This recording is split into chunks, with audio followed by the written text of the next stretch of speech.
A alimentação do amplificador operacional.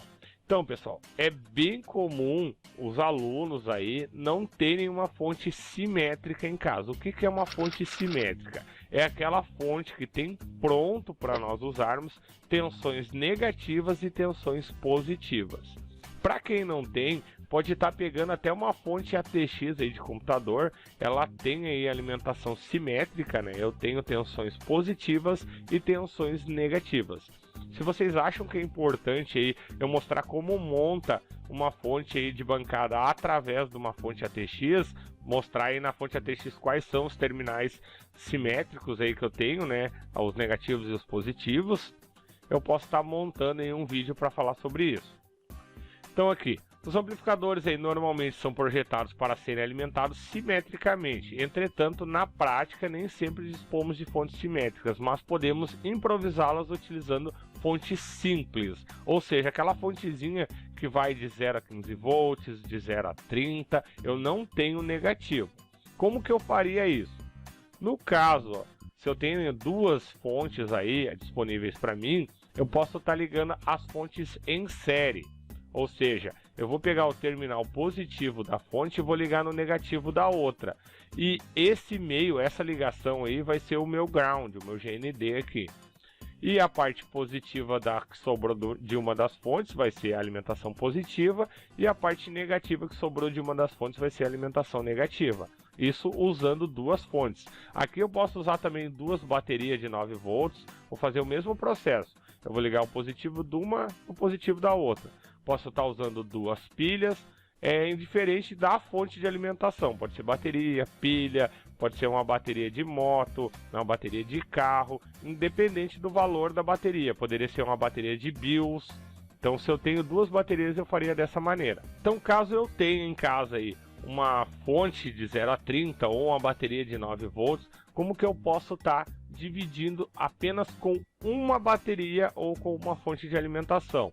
Eu posso usar um diodo Zener de acordo com a fonte de alimentação que eu vou ter aqui. Por exemplo, se eu vou ter aqui uma bateria de 9 volts, eu posso estar procurando um Zener de mais ou menos uns 4,5 e colocando aqui. Então vai dar 4,5 negativo, vai ter o resistor aqui, claro, para o Zener não queimar aqui e ficar com o restante da tensão. Então vai ficar 4,5 em cima do R1 e 4,5 em cima do diodo Zener. E assim eu vou ter minha fonte de alimentação positiva, o ground e a minha alimentação negativa.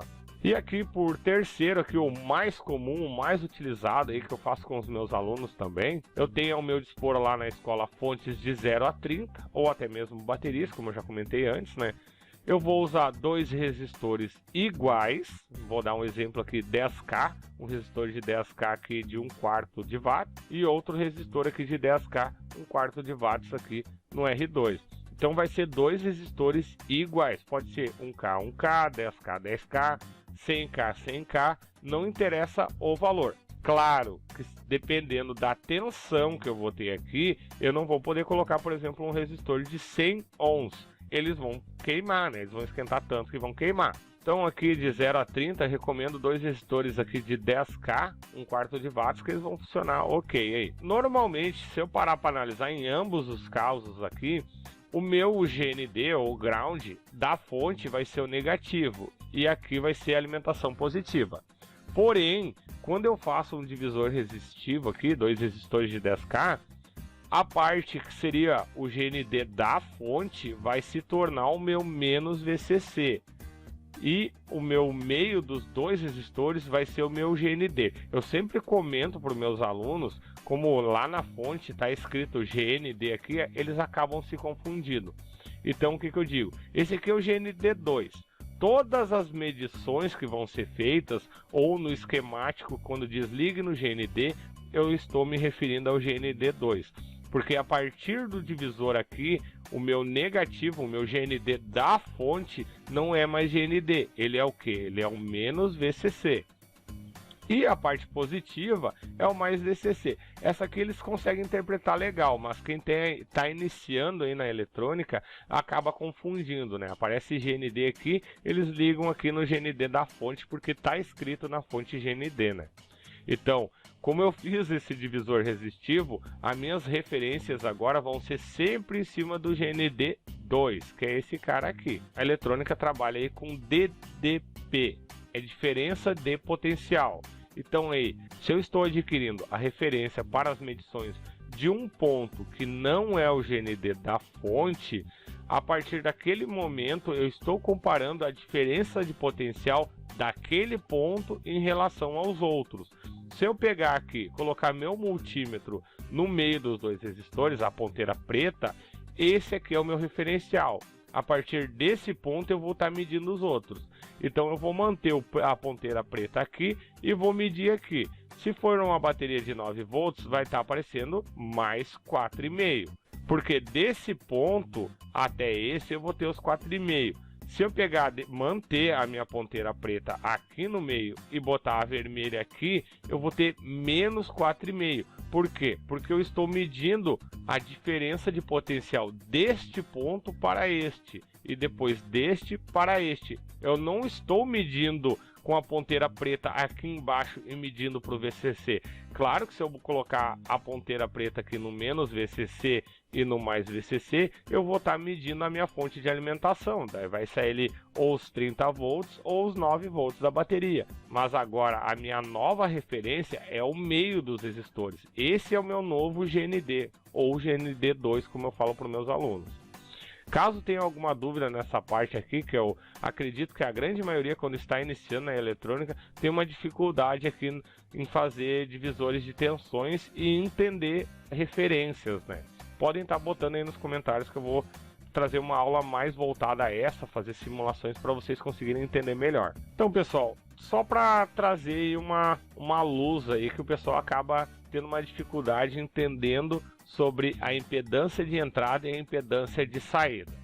Se eu parar para analisar, toda a fonte que eu compro, aqui está quadriculado, aqui ó, tem aliás, aqui está tracejado, né, onde é a fonte, onde é o amplificador e aonde é que é a minha carga. Então, vamos conseguir entender isso aí agora.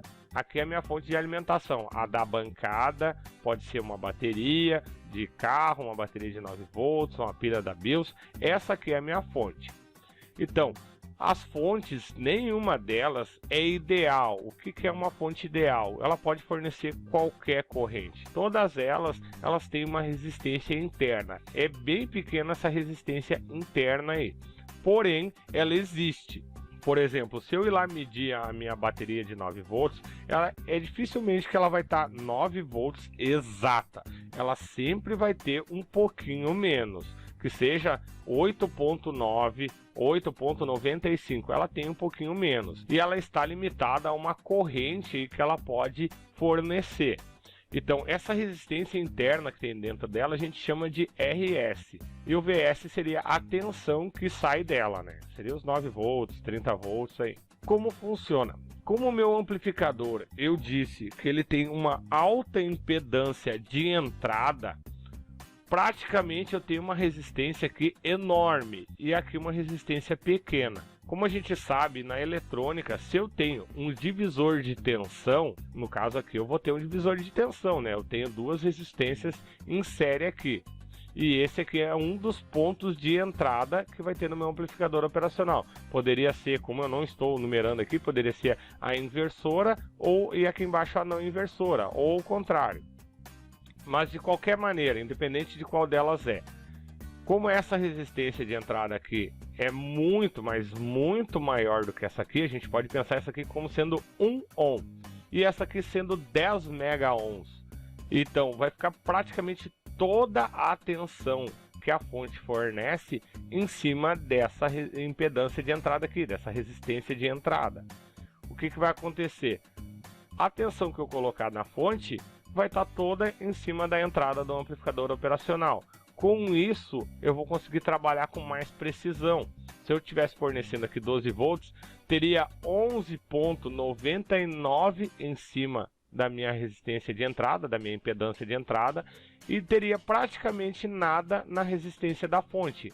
Mas se eu tivesse no meu amplificador operacional uma resistência baixa, se eu tivesse uma resistência baixa aqui, por exemplo, eu tivesse 9 ohms aqui e tivesse 1 ohm aqui, então os dois dariam 10 ohms. Eu teria 10% do valor da minha fonte consumido pela resistência interna dela. Se a fonte fosse de 10 volts, eu teria 1 volt perdido aqui na resistência interna dela e teria apenas 9 volts para trabalhar aqui na entrada do amplificador operacional. Então eu já teria 10% de perda. Então, como é uma alta impedância, uma alta resistência, eu tenho 99,99 da tensão da fonte em cima dessa resistência aqui e praticamente nada da fonte. Com isso, o que acontece? Como eu tenho uma alta resistência, uma alta impedância aqui, a corrente que vai passar por aqui praticamente é zero. É muito baixa a corrente que vai ser consumida pelo amplificador operacional. E vou ter a dispor aí muita corrente caso eu tenha outras coisas ligadas na minha fonte. O amplificador operacional não consome praticamente nada. Então praticamente eu não posso dizer que ele não tem uma corrente, porque se não tivesse uma corrente eu não teria como fazer as medições, né? Ele tem uma corrente, só que a corrente é muito baixa. E na parte da saída funciona quase igual. Ó, o que vai diferenciar? A saída do meu amplificador operacional se comporta como se fosse a fonte de alimentação. Vocês viram aqui que as fontes aqui estão simbolizadas aqui como se fosse um sinal, né, uma CA, porque eu posso ter aqui entrando nas entradas inversora e não inversora do meu amplificador operacional sinais, né? Esse sinal aqui eu botei fonte, né? Mas esse sinal aqui pode ser um sinal quadrado, pode ser um sinal CC, pode ser um sinal triangular, um senoidal. Ele é um sinal que vai estar entrando. E aqui o mesmo sinal que vai estar entrando pode ou não ser o mesmo da saída. Então eu deixei aqui um sinal, né? Então, essa tensão que vai ter na saída aqui vai se comportar semelhante à da fonte. Então aqui a saída do meu amplificador aqui, ele vai ter uma impedância baixa, uma resistência baixa. A mesma coisa como se comporta a minha fonte aqui. Então, eu tendo uma resistência baixa aqui na saída, a minha carga vai ficar com praticamente toda a tensão que vai ter na saída do amplificador. Exatamente como eu expliquei aqui, só que agora é na saída do amplificador. Então, a minha corrente vai ser determinada pela minha carga, dependendo da resistência que vai ter a carga, eu vou ter uma corrente. Mas claro que está faltando aqui a etapa do amplificador que vai aumentar a corrente. O meu amplificador operacional não fornece uma corrente muito elevada, é uma corrente bem baixa. Mas, então eu teria aqui o amplificador operacional, vai ter aqui o amplificador de potência e daí sim teria a carga. Nesse exemplo eu estou mostrando a carga direta, né? Então a corrente vai ser baixa. Mas quem determina essa corrente é a carga que eu tenho aqui. Como a minha resistência aqui, a minha impedância de saída é baixa, então esse cara vai determinar a corrente, porque a gente vai ter uma resistência em série. E também esse cara aqui, que é a minha carga, vai ficar com toda a tensão, ou seja, todo o sinal que vai sair daqui da saída do amplificador operacional. Então aqui eu botei aqui as legendas, comentei aqui as que faltam, né? A resistência de saída da fonte, a resistência, a impedância. Eu falar resistência ou impedância, nesse momento eu posso dizer que é a mesma coisa, mas a impedância aqui ela se apresenta um pouquinho diferente do que a resistência de resistores, por exemplo.